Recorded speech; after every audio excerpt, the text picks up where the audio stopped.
Hello students. तो SBI PO का जो एग्जाम है इस साल की एक गोल्डन चांस रहने वाला है आपके लिए SBI state bank of India में एक ऑफिसर लेवल जॉब लेने के लिए। तो आज की वीडियो में हम लोग एसबीआई पीओ 2026 का जो नोटिफिकेशन है उसकी सारी डिटेल्स देखेंगे। एग्जाम कब कंडक्ट होगा, नोटिफिकेशन कब आएगा, ये डिटेल्स भी आज हम स्टार्टिंग में ही कवर कर लेंगे। सबसे पहले आप इस वीडियो के नीचे अपना नेम कमेंट करो एंड उसके आगे लिखो कि आपका कौन सा अटेम्प्ट है। जिनका फर्स्ट अटेम्प्ट है वो फर्स्ट अटेम्प्ट लिखो, जिन्होंने पहले अटेम्प्ट्स दे रखे हैं वो बताओ आगे अपने नेम के आगे कि आपने कितने अटेम्प्ट्स अभी तक दे दिए हैं। ठीक है, तो उससे मुझे एक आइडिया लग जाएगा कि आपका इस समय क्या स्टेटस है प्रिपरेशन का एंड आप बिगिनर हो या रिपीटर हो। एंड अकॉर्डिंगली मैं आपको एक कमेंट दूंगा, उसमें आपको थोड़ी सी एक टिप भी मेरी तरफ से मिल जाएगी प्रिपरेशन के लिए। तो आज हम सारी डिटेल्स कवर करने वाले हैं। स्टार्ट करेंगे नोटिफिकेशन से कि नोटिफिकेशन कब एक्सपेक्टेड है।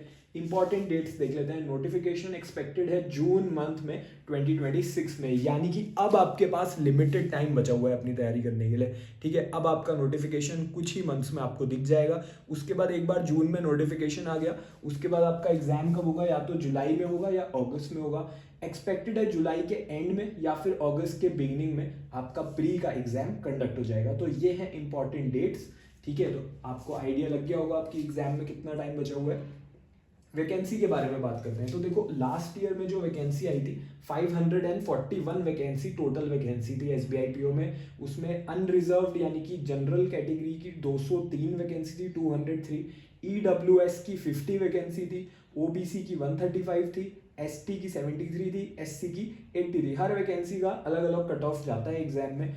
अब इस साल की वैकेंसी क्या एक्सपेक्टेड है, इतनी या इससे लगभग 30 से 40% ज़्यादा वैकेंसीज आप एक्सपेक्ट कर सकते हो। तो पिछली बार से कम वैकेंसीज नहीं आएंगी, पिछली बार से ज़्यादा ही वैकेंसीज इस बार एक्सपेक्टेड है। ठीक है, तो ये बात हो गई वैकेंसी की। अब बात कर लेते हैं क्वालिफिकेशन की। काफ़ी बच्चों को डाउट होता है कि मैंने तो बीसीए कर रखा है, बीटेक कर रखा है, बीएससी कर रखा है, बी फार्मा कर रखा है, क्या मैं एलिजिबल हूँ। तो एसबीआई ने क्लियरली स्टेट कर रखा है ग्रेजुएशन इन एनी डिसिप्लिन, कोई भी आपका कोर्स करा हुआ हो सकता है, बस वो एक रिकॉग्नाइज्ड यूनिवर्सिटी होनी चाहिए। ठीक है, सेंट्रल गवर्नमेंट रिकॉग्नाइज्ड होनी चाहिए। बहुत से बच्चों को एक ये भी डाउट होता है कि हम फाइनल ईयर में हैं, तो फाइनल ईयर का जो स्टूडेंट है वो भी इसमें अप्लाई कर सकता है। इनफैक्ट जब मैं खुद इस एग्जाम को देने गया था तब मैं भी फाइनल ईयर में था।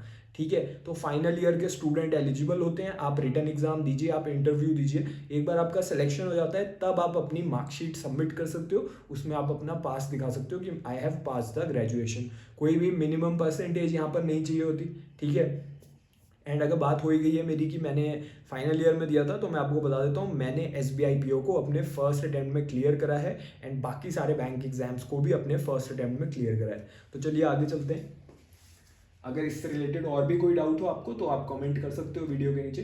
एज लिमिट पे आ जाते हैं, बहुत बड़ा डाउट यहाँ पे रहता है। तो 21 से लेकर 30 के बीच में आपकी एज होनी चाहिए। कौन कौन से ईयर्स हैं, देखो आपकी जो डेट ऑफ बर्थ है वो कैसे काउंट होगी, 1 अप्रैल 2005। ठीक है, इससे आगे की आपकी डेट ऑफ बर्थ नहीं होनी चाहिए। एंड 2 अप्रैल 1996, इससे पहले की आपकी डेट ऑफ बर्थ नहीं होनी चाहिए। यानी कि 1 अप्रैल 1996 की नहीं होनी चाहिए, और उससे पहले की मार्च 1996 या 1995, वो सब आपकी डेट्स नहीं होनी चाहिए। जनरल कैटेगरी को अगर आप बिलोंग करते हो तो ये जनरल कैटेगरी की एज लिमिट है 21 से 30 के बीच में। ओबीसी जो स्टूडेंट्स हैं उनको 3 इयर्स का रिलैक्सेशन है, यानी कि जो ओबीसी स्टूडेंट है वो 33 की एज तक दे सकता है। बाकी जो आपका एससी एंड एसटी है वो 35 की एज तक दे सकते हैं। एंड जो पर्सन विद बेंचमार्क डिसेबिलिटी है, जो डिसेबल्ड कैटेगरी के हैं, वो 15 इयर्स की एज तक दे सकते हैं। एक्स सर्विसमैन जो होते हैं, जिन्होंने ऑलरेडी डिफेंस में जो भी लोग हैं, उनको 5 इयर्स का रिलैक्सेशन यहाँ पर मिलता है, यानी कि 35 इयर्स की एज तक वो लोग भी एलिजिबल हैं। नेक्स्ट डिटेल पे चलते हैं सिलेबस के ऊपर। तो सिलेबस के बारे में सबको डाउट होता है कि प्रीलिम्स में कौन कौन से सब्जेक्ट्स के क्या क्या टॉपिक्स पूछे जाएंगे, मेंस में कौन कौन से पूछे जाएंगे।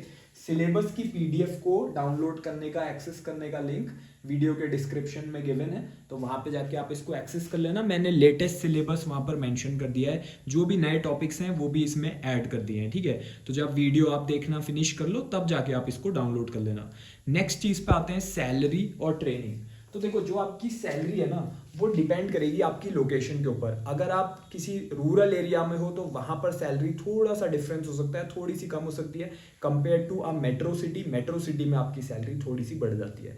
इसी तरीके से जो लोग थोड़ी टफ पोस्टिंग्स में हैं, जैसे कि हाई हिली एरियाज है, हिली टेरेन है, तो वहाँ पर आपको सैलरी थोड़ी सी बढ़ जाती है, थोड़ी सी आपको अलाउंसेस एक्स्ट्रा मिलने लगती हैं, ठीक है। बट रफली अगर हम बात करें कि ज्वाइन करते ही आपको कितनी सैलरी मिलेगी, तो 80,000 से लेके 90,000 के बीच में इन हैंड सैलरी आपके अकाउंट में क्रेडिट होगी, ठीक है। तो 80 से 90 के बीच में काफ़ी अच्छी सैलरी है। अगर आप एक फ्रेशर हो, पहली जॉब है आपकी, तो इससे बेटर सैलरी आपको और किसी बैंक जॉब में नहीं मिलेगी।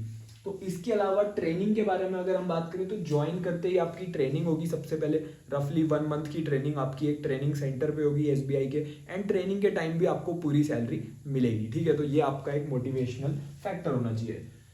नेक्स्ट है कट ऑफ। तो कट ऑफ भी हमें पता होनी चाहिए कि प्रीलिम्स का जो एग्जाम है, जो हमारा पहला पेपर होता है, उसमें क्या कट ऑफ रहती है। तो देखो, अनरिजर्व कैटेगरी की 66.75 कट ऑफ गई थी लास्ट ईयर में, ठीक है। इसके अलावा जो जनरल कैटेगरी के अलावा कैटेगरीज हैं, उनकी कट ऑफ यहाँ गिवन है, तो बाकी सबकी थोड़ी सी कम है। एससी की 59 है 0.25 है, एसटी की 51 है, ओबीसी की 65.5 है, ईडब्ल्यूएस की 64.5 है।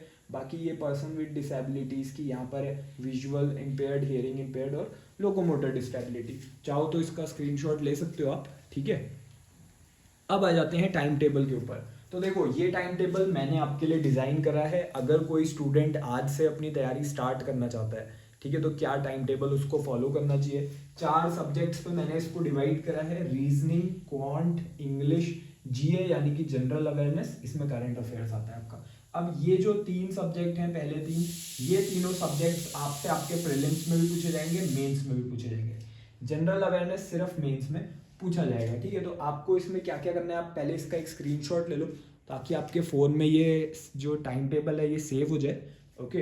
एंड रीजनिंग में आपको क्या करना है, आपको मेरी एक क्लास देखनी है, ठीक है। आपको 10 बेसिक क्वेश्चंस प्रैक्टिस करने हैं, आपको 10 एग्जाम लेवल क्वेश्चंस प्रैक्टिस करने हैं। चाहो तो आप मेरा बैच ज्वाइन करके इसको फॉलो कर सकते हो, या फिर अगर आप और कोई बैच फॉलो करना चाहते हो तो आप वहाँ से भी इसको कंप्लीट कर सकते हो, ठीक है। तो मेरे जो बैच है उसमें सब कुछ आपको, सारा कंटेंट मिल जाएगा जो सब यहाँ पर मेंशन्ड है। एक क्लास देखो और प्रैक्टिस करो क्वेश्चंस की, ठीक है। बेसिक्स से हम लोग इसमें पढ़ना स्टार्ट करेंगे।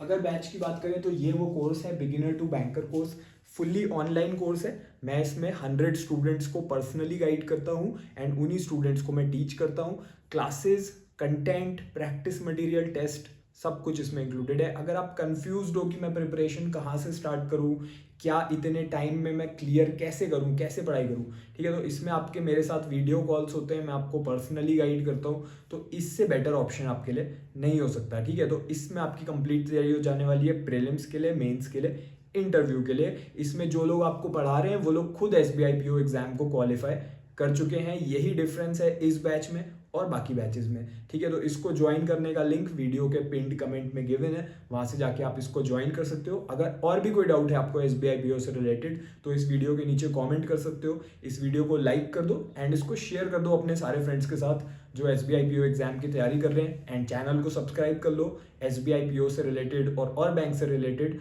और वीडियोज़ के लिए। So all the best.